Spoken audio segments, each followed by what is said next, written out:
Jornal O Globo.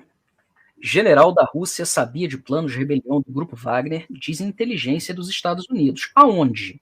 Aonde que foi dito isso pela inteligência dos Estados Unidos? Eu pergunto, Jornal O Globo. Rubão, você tem a menor noção de onde que eles disseram isso?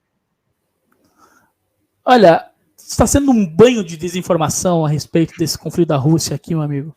Mais um banho que eu fiz questão de pegar aqui, os maiores absurdos, cara, que eles falam isso, o general da Rússia sabia de planos. Tá, mas qual a inteligência? Cadê o relatório da inteligência americana? De onde vem isso, Cadê? né? Cadê? E nós também vimos uma notícia muito interessante na mídia brasileira, que a Rússia está praticamente devastada, perdeu a guerra, isso foi no sábado. Perdeu a guerra, tudo está destroçado, segundo especialistas. A CNN disse que segundo... Quem é esse especialista? De onde tirou isso? E essa daí é fascinante, isso aí foi Verdades e Nada Mais, é o nome do perfil do Pássaro Vermelho, pessoal. Pelo menos acertaram o nome do país, vamos dar o crédito aqui, né? Bielorrússia e Rússia, porque agora, Rubão, parece que mudaram o nome do país e nós não fomos avisados. Chamam de Belarus. Então vamos falar Russia, né? Não, pessoal, é Bielorrússia, falemos português corretamente aqui, não é? Dizendo que o avião de Prigozhin, né? Falando agora bem um sotaque russo, Prigozhin, voando para Moscou de acordo com Flight Radar 24. Aí dá aqui o modelo do avião, que segundo relatos da mídia. Que mídia? Seja mais preciso. É usado pelo chefe do Wagner e decolou de Minsk e segue para Moscou. Não, pessoal, não. Prigozhin chegou de fato a Minsk, está lá, foi recebido a convite, coloquemos dessa forma, vamos entrar mais em detalhes aqui, de Lukashenko. Então, não, isso aí é fake news da mais pesada. Temos essa outra aqui, a Rússia usou o mais recente drone de 20 toneladas de envergadura, 19 metros, para um ataque às instalações na região de Sumy. Não fala onde é a região de Sumy, não diz absolutamente nada. Este drone pode voar a uma distância de até 6.000 quilômetros. Porra, que drone, hein? Atingindo velocidade de até 1.400... Porra, isso é acima da velocidade do som, velho, para um drone. Enquanto carrega até 3 toneladas de bombas ou... Ah, cara, Rubão, é uma notícia dessa, não tem nem como a gente levar a sério. Pelo amor de Deus. É o nível aqui das informações do Brasil. Agora, Edu, por favor, fale-nos de fato o que está ocorrendo na Rússia, qual é a situação. Putin disse que se escondeu, foi para Crimeia. O Wagner... O que está acontecendo de fato, meu amigo? O que está falando aí? Você está perto aí, né? Então você pode dizer para a gente com mais propriedade. Pois é, olha, eu comecei a acompanhar isso no sábado, quando começou a suposta rebelião. Olhei as notícias, analisei as notícias do Brasil e as notícias em loco, da mídia russa, da mídia, para que não digam que eu estou sendo parcial, acompanho a mídia alemã também, que é de esquerda, para que eu tenha diversos pontos de vista aqui, a mídia australiana, britânica, tudo isso, pessoal, em loco, tá? Eles estão lá vendo o que está acontecendo de fato. A notícia que nós recebemos no Brasil, uma rebelião que tomou a cidade de Rostov e diversas bases militares russas no sul da cidade de Rostov, que fica no sul da Rússia. É uma coisa tão louca. Isso é notícia brasileira, pessoal, juro. Então vocês também viram isso, então, né? E foi tudo isso que nós recebemos. Estão a caminho de Moscou e falavam Rostov, que fica a 1.000 quilômetros de Moscou. Você trocava de canal, você saía da CNN, ia, sei lá, para Jovem Pan, para Globo, o que quer que seja, já mudava, já eram 500 quilômetros. Olha, teve uma que disse que estava a 100 quilômetros de Moscou. Isso é em coisa de horas, o que é impossível. Mas vamos agora aos fatos, pessoal, deixando a falácia da mídia brasileira, porque foi tudo isso que nós vimos, falácia. Putin fugiu, chorando embaixo da cama, a Rússia perdeu, a Ucrânia está comemorando, declarando feriado nacional, e nada disso aconteceu, absolutamente nada disso. O que houve, na verdade, foi um protesto das forças do grupo Wagner, que eu já vou explicar quem são, que queriam se manifestar em Moscou, nem por um momento o nome de Putin foi citado, e já falavam em golpe de Estado, dizendo que Yevgeny Prigozhin, né, que é o líder do grupo Wagner, queria tomar o poder na Rússia, formar republiquetas, e enfim, falácias da imprensa, principalmente brasileira. A imprensa internacional de esquerda se ateve a dizer que a Ucrânia estava comemorando o fato do conflito interno da Rússia. Ficaram simplesmente nisso. A imprensa brasileira é mais criativa, né? Tem que criar falácias a todo instante. Mas, Rubão, me diz o que você ouviu a respeito disso no sábado? Meu amigo, aqui no Brasil, Eu repito e disso, o Brasil é a terra do meme. O brasileiro gosta de tirar onda com tudo, até com coisa séria.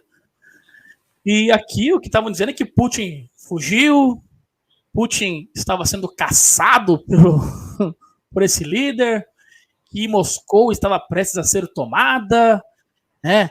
Que a Rússia estava dividida, que o império de Putin estava prestes a cair. Era o que estava sendo vendido aqui na imprensa, meu amigo. Era isso toda hora.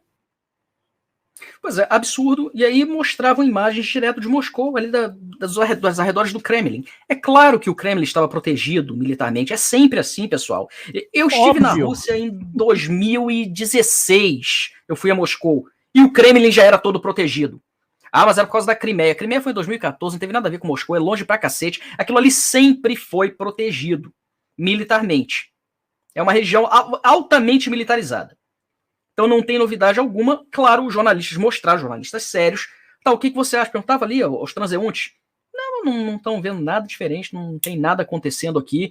Confiamos no presidente, impressionante. Pessoas aleatórias, tá? Não foram escolhidas, falaram porque estão com medo. Não. Pessoas completamente aleatórias, jovens, idosos, todo tipo de pessoas.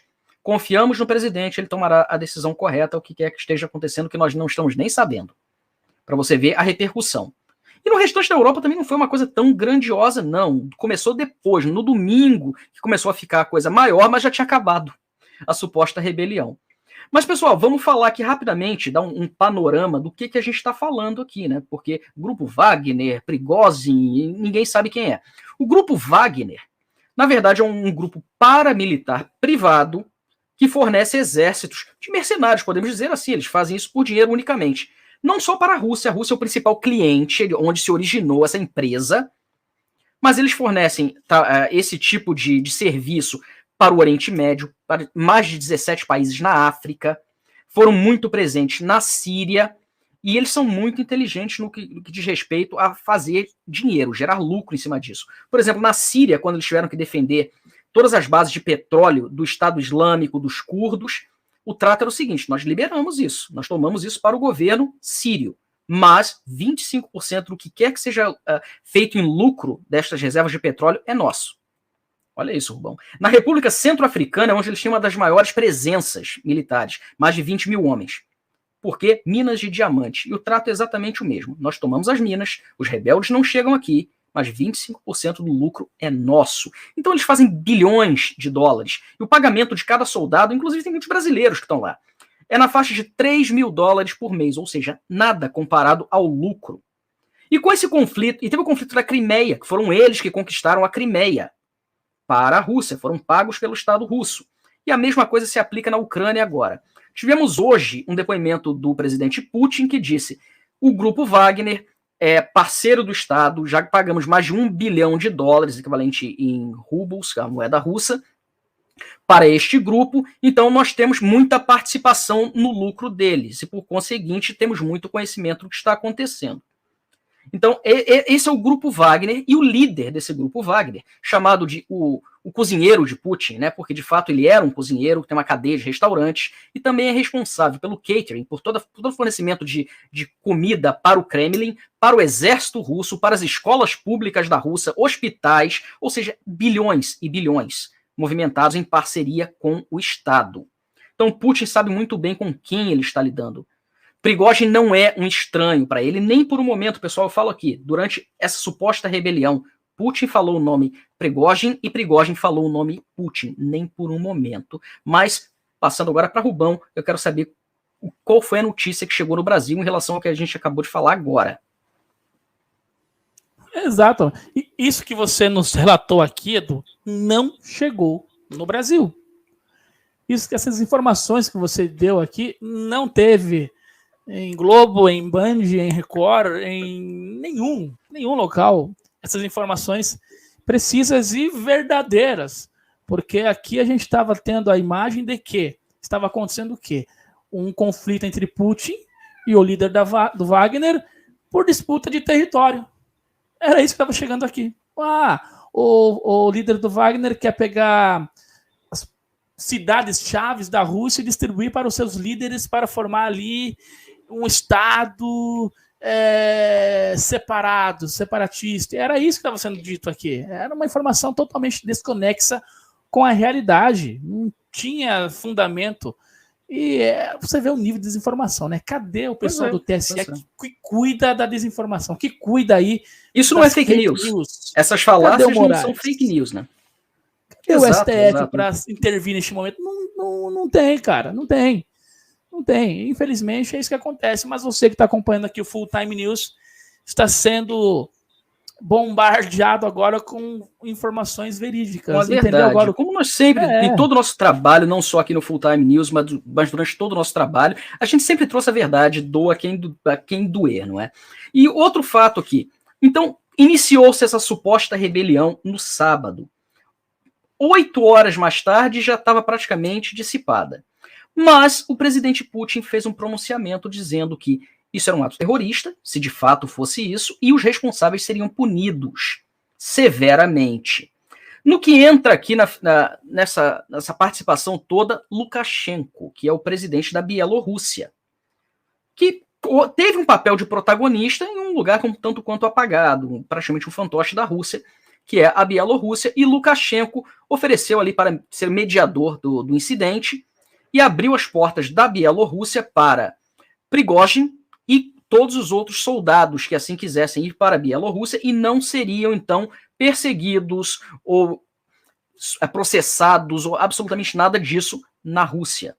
E assim aconteceu. O conflito, que na verdade o Prigozhin ele chama isso de marcha pela justiça. Ele estava fazendo um protesto nas palavras de Prigozhin, pessoal. Coloquem no Google, vocês vão ver, o depoimento está aí. Não sei se está traduzido para o português, mas está disponível. E ele disse exatamente isso, era uma marcha pela justiça.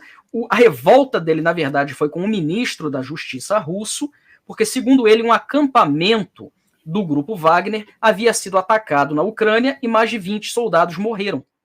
O que chamam de fogo amigo, né? Friendly fire, como dizem.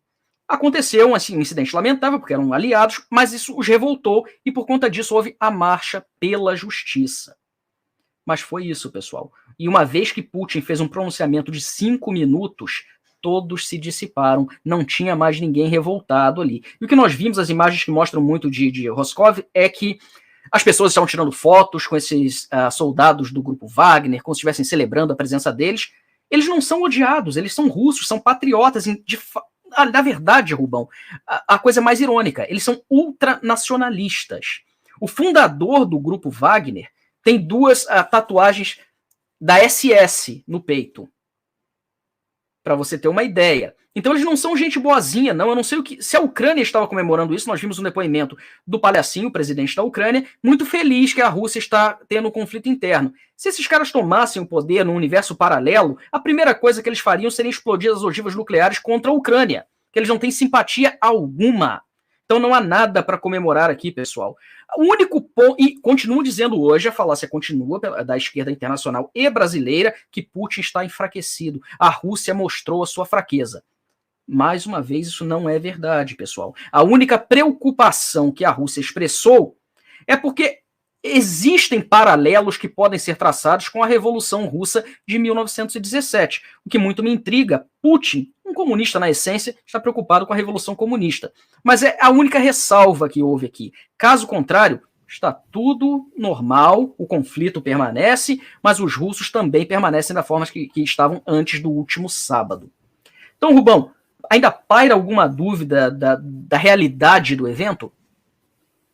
Não, eu agora entendi perfeitamente o que está acontecendo na Rússia. Eu já achava muito estranho mesmo o que estava sendo noticiado no Brasil, a falta de clareza nos fatos. Estava estranho demais.